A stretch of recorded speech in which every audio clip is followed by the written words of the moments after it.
I'd like to start with a Mideastern story that I heard some time ago about a man who was falsely accused of as a criminal, and he's put in jail. And a friend came to visit and gave him a prayer rug, and he was really disappointed because he had wanted a hacksaw or some tools to help him get out. But, so he realized, okay, this is what I got, I might as well use it. So every day he'd kneel down and bow and pray. And he started to get more familiar with the pattern that was woven into the rug.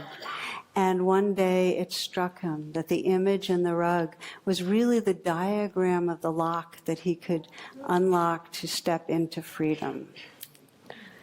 So,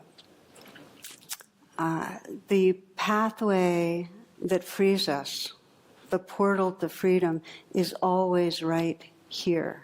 It's what we're standing on. It's this aliveness in our body that's right here. It's just what's going on. And probably the biggest illusion in the world is that it's something down the road that we have to wait to learn and get and so on. Right here, the prayer rug, right under our feet. And what's so interesting is when you consider it, is that everything we experience, a sense of fear, a sense of joy, excitement, whatever, it's always registered in this living body. So if we want to enter reality, true reality, we absolutely have to experience aliveness in our body. It's the way. The Buddha said it's through this fathom-long body that we experience the whole universe. And Kabir put it this way: the God that I seek is within. So we're going to continue this exploration about how really any healing that we feel is important to us requires going to where emotions live in the body to process and unfold them. And any realization that we seek requires being awake in the senses so we can directly contact reality. And any love that we long for requires being embodied so we can feel our hearts, so it's not conceptual or abstract. The challenge, of course, which we all know, is that we tend to leave home again and again and again. We're just, I regularly say, well, let's just think of today. And if you think of where you journeyed to today in your minds, if you review the day, you probably noticed that there actually weren't many swaths of actually living presence. And we spend our time in pretty an incessant inner dialogue about what's about around the corner, what we need to plan on, what we're worried about, what we're rehearsing. So I think of this as this leaving home as the real meaning of leaving the garden. When we talk about leaving the Garden of Eden, and there's a mythology in many different spiritual traditions for leaving the garden. I like to most comfortably think of it in terms of evolutionary psychology, that we all, there's the original state is a kind of embeddedness, not with a self-awareness, but an embeddedness. And then the first emergence is into this egoic self-aware being. We naturally leave the garden when we become aware of a self. Okay? And then, this is a highly simplified version, we wake up, we become identified as a separate self. We've left the garden, that sense of real belonging, connectedness. We feel me in here, world out there. And then as we continue to evolve our consciousness, we begin to be aware of that. And through that presence, re-enter the garden, so to speak. And re-entering the garden means really embracing this aliveness unconditionally. Now, that's hard because the nature of being embodied, this is something we all find as we start to practice, if we're going to stay a bit, is experiencing pleasant and unpleasant. And the unpleasant can be intense. We can experience all the rawness of the elements of fire and pressure and heaviness and weight. We can also experience flowing and light and dancing vibration and so on. And when we start checking out staying in the body. We feel the rawness of our vulnerability as human organisms. We feel the sense of the squeeze of the fear and the hollowness and ache of the shame. And we also experience the ecstatic vibrational bliss of love, but it's all in the body. So the training that we're in really is first how to come back from all the thinking, and then how to really, with awareness, with kindness, open to this incredible, raw, dynamic dance that's going on right here.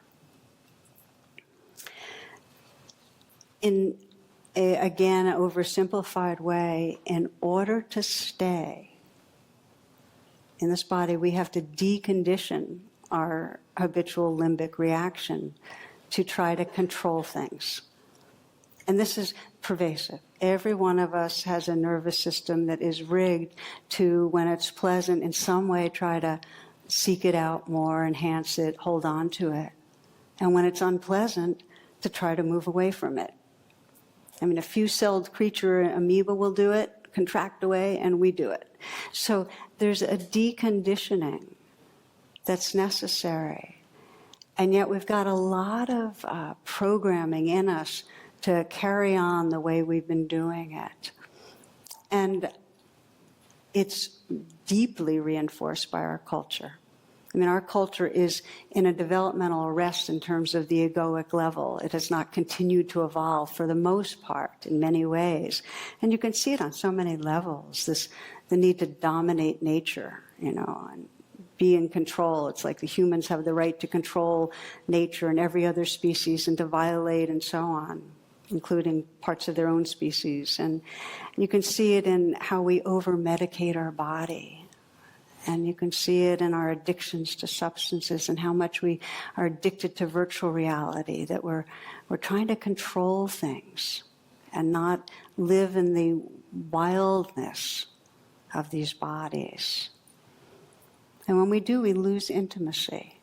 You can see it so much, that we spend all this time in our minds kind of circling around with how we're afraid of falling short and trying to seek comfort and rationalize and so on, that we live in a very, often a very small, very self-centered and often distorted kind of a reality. I'll share with you one of my favorite examples. Some of you will remember, I shared it last year, of a couple that lived in Minneapolis, I think, and they decided to go to do their honeymoon where they had been in Florida 20 years earlier, but because of their schedules, he had to go first, and she was going to follow the day later. So when he arrived, he sent her an email, but by mistake, he left a letter out of the address.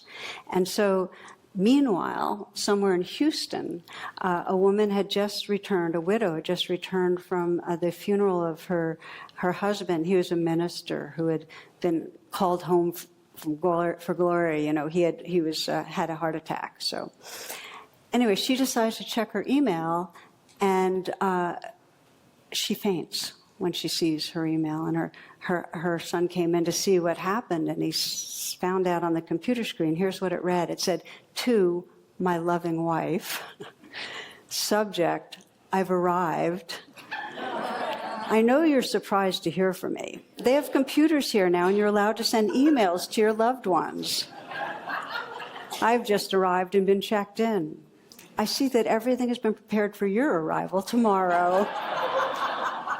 Looking forward to seeing you. Hope your journey is as uneventful as mine was. And it's P.S. Sure is hot down here."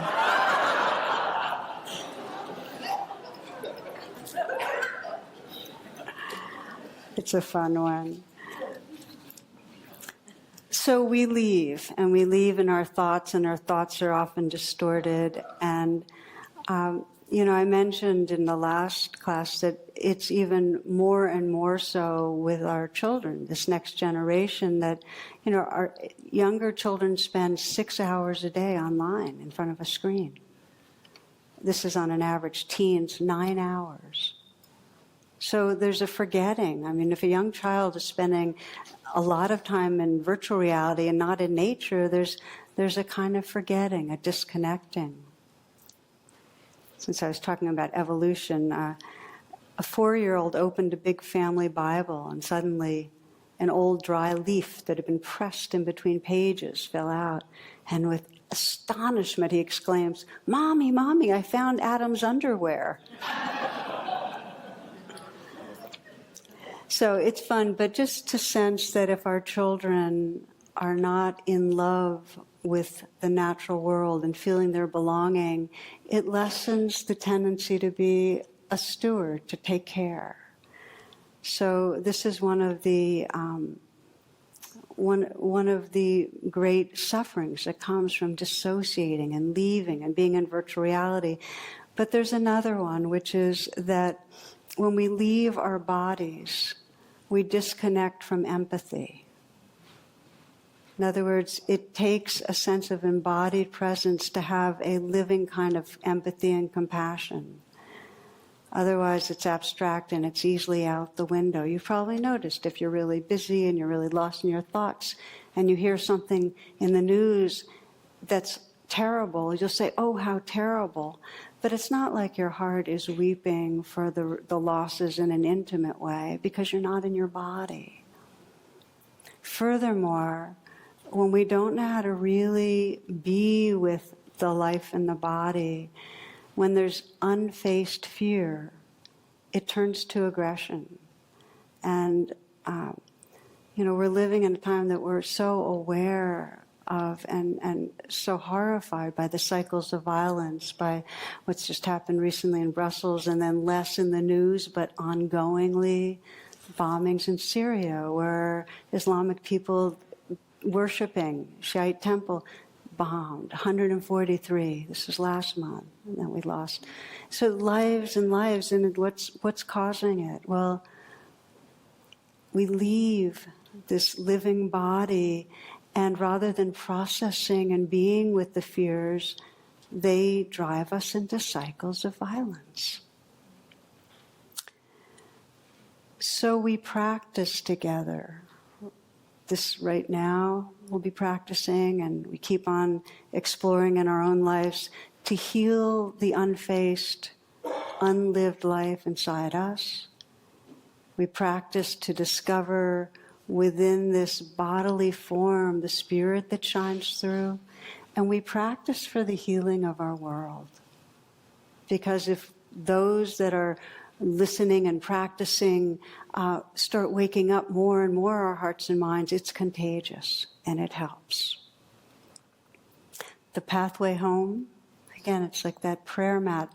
It's again and again, when we get caught in suffering, the message is, come back right here. Let exactly what's going on, exactly how it's registering in your body, be the portal. That's the pathway.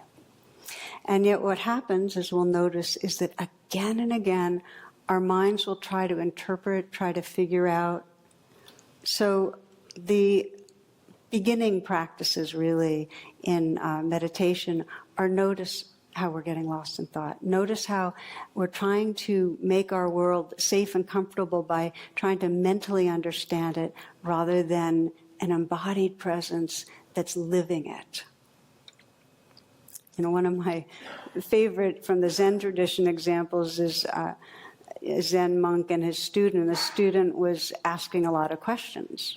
And one of his questions was, well, what happens after we die? And the Zen monk said, well, I don't know. And that was really upsetting to the student because he really wanted to know. So he said, I thought you were a Zen monk. And the response was, I am, but not a dead one.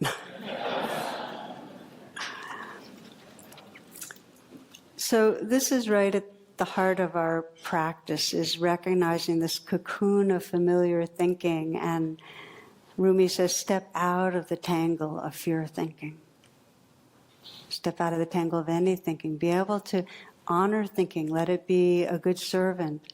But know how to step out and experience reality directly.